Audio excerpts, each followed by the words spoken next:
Hi, welcome back to Creatively See Healing. And this is Shama, right? So today we're going to be talking about signs you're still healing and you don't know it. Um, and what I mean by this is I do believe that healing is I'm not a person who looks at healing as I've arrived, right? I look at it as there's always a season in your life where you're getting through things and you're always learning. And wisdom is knowing that you don't know and just being a learner of life. And healing is just your capacity to just keep applying that wisdom and keep being a learner. And healing is at the center of that. Um, and so, what I mean by that is basically just, sometimes you have certain things that come up in your life, and and it could feel like your body. Like my example is my body. I tend to feel it in my chest, and it could feel like my heart is beating really fast, and that is when I know that there's something I need to heal from. And for everyone, it may be different for some others, right?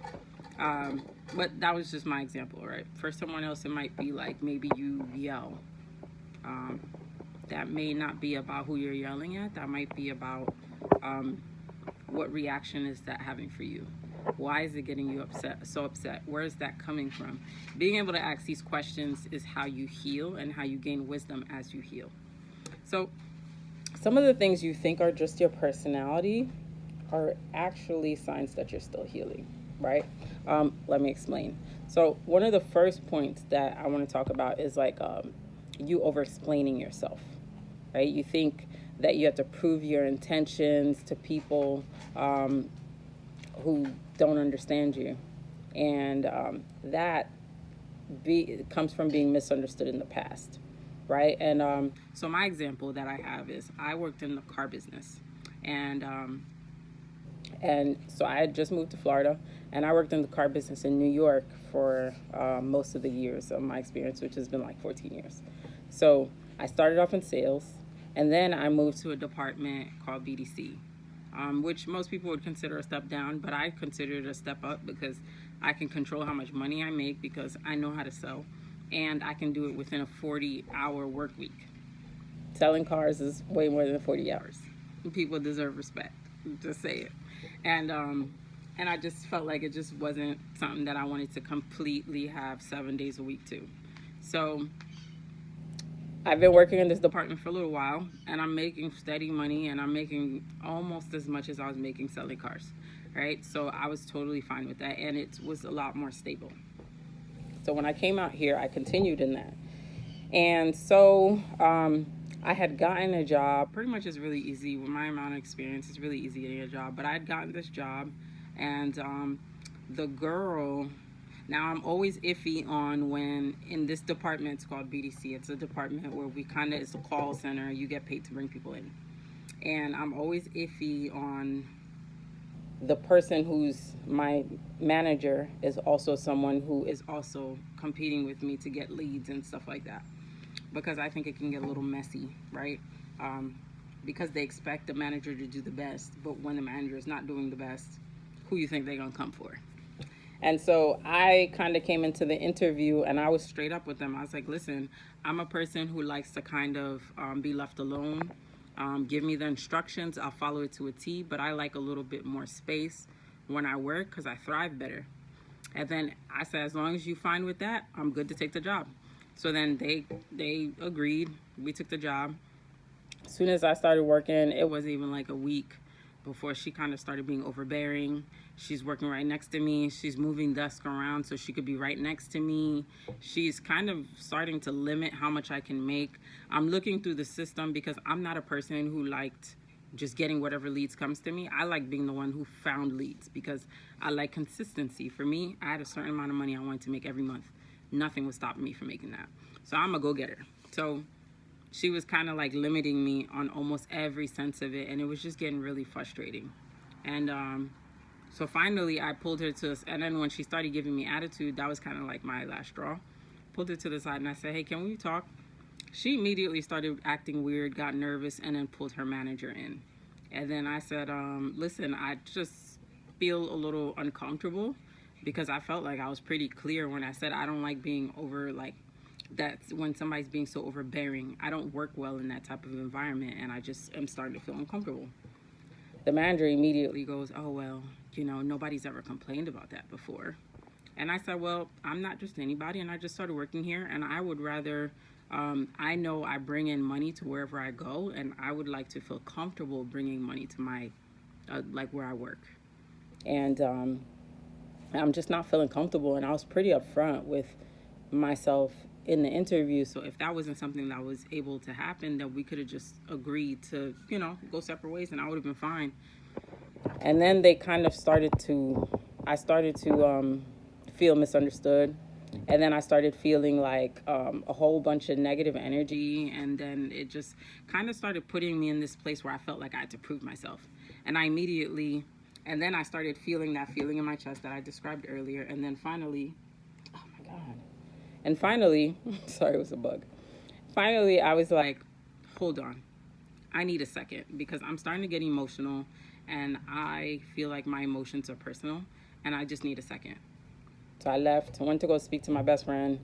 My best friend was like, "Don't quit, girl. Don't quit." And I was just like, and then I got the eureka in the middle of her talking, and I was like, "Oh my God, I need to quit." And she was like, "Girl, don't do it. You ain't got no backup." But I knew I had to do it, because I knew that God sent me to Florida to do something different. Like, New York had me in the rat race with the car business. Why am I coming to Florida to be in the car business? So I came, so I came to the manager and I said, "You know what? I don't think you're the problem. The problem's me." I was like, "I'm coming from New York. I'm on you guys are celebrating bringing 30 people in a month." I was like, 50 was like a bad month for me. I was like, and I'm sorry, like I feel like I'm settling for less, and it's starting to show. And then I'm getting frustrated because you're starting to see the manifestations of like me settling for less. And I was like, and I'm gonna be honest with you, I think you're just way below where I'm trying to go. And my goal is at least 70 people coming in a month and getting paid for that. And I was like, and everybody's only doing 30 and they're celebrating 35. And I was like, and I looked through your system. I gave him the rundown. I was like, I looked through your system. Your system's very sloppy, all messed up, and there's no way for me to even achieve this goal if I wanted to. So I think it's better for me to step away from myself, because I think that I can do better at something busier, or just try and start figuring something out for myself. And then from there, I just left feeling so good. I could breathe. I called my best friend. It was like, yeah, I felt so good about it. And yeah, and that was the start of my journey of starting to figure out things for my own. And that was just one of those moments. Again, I needed to heal from feeling like I had to prove myself and being misunderstood, and dealing with that in the work world, because I needed to pivot and look at getting out of New York wasn't just about leaving New York. It was about getting out of the rat race, and I had to figure that out for what that looked like for me on my own, and I did. So my second point is, you feel guilty for saying no. Even when you're drained, you still choose others over yourself. I know that this is not kindness. This is a lack of boundaries, and this is all I've seen in church. And I love people that serve in the church. I served in the church, don't get me wrong, but I was big on boundaries. I did not play that. For me, if you ask me to do something and then you try and schedule me 5 weeks in a row, I was like, I come to church to worship first. And I'm not coming here to serve over worship. God comes first. And yeah, while some people see that they do works through worshiping, I don't look at it like that. For me, worship is different for me, and nothing comes before that. So I don't mind helping, leading, doing the words, things like that, but that's not something I'm going to do every Sunday. So that was something that, that's just an example of what I'm talking about. There's so many other examples, but just no is a complete sentence. Give yourself permission to tell people no without feeling the need to explain yourself. That is healthy. So my third point is, you expect the worst. Even in good situations, you're waiting for something to go wrong. And this is something that I know is, and it's not negativity, it's like protection, but like, you're protecting yourself, and it seems negative, but all in all, I think it's very important to make sure that you look at the way that you look at things has a perspective, right? So if I keep thinking this guy's gonna leave, this guy's gonna leave, I have to question, well, why do I think that? Maybe I don't feel worthy, right? Maybe I am struggling with feeling worthy because of me feeling insecure about what I do for a living and what I want to do. And suddenly, this is such a real thing that I need to get there. So I encourage you to look into those things. Don't just let it be something that you just kind of let go by you and then without thinking about that. But none of this, everything that we talked about, none of this means that you're broken. It means that there's part of you that still needs care. And I see it as a chance to grow, but not only as a chance to grow, but when you go through those pain point moments, I always see it as it's like God and daughter time, right? So it's like daddy and daughter time with me and God. And you can look at it that way too. And that's how I see it, because he's closer to you when you're struggling. And to me, it's like an opportunity for us to be close. So be patient with yourself. You're healing in ways you don't even realize, and God is restoring you. It's a process. Let him do his thing and do it with him. But I encourage you, please comment. I love to hear certain comments. I'm starting to get some, which is great. But please comment. Let me know what you thought, what you felt, what came up for you as you were listening to this. I would love to hear it.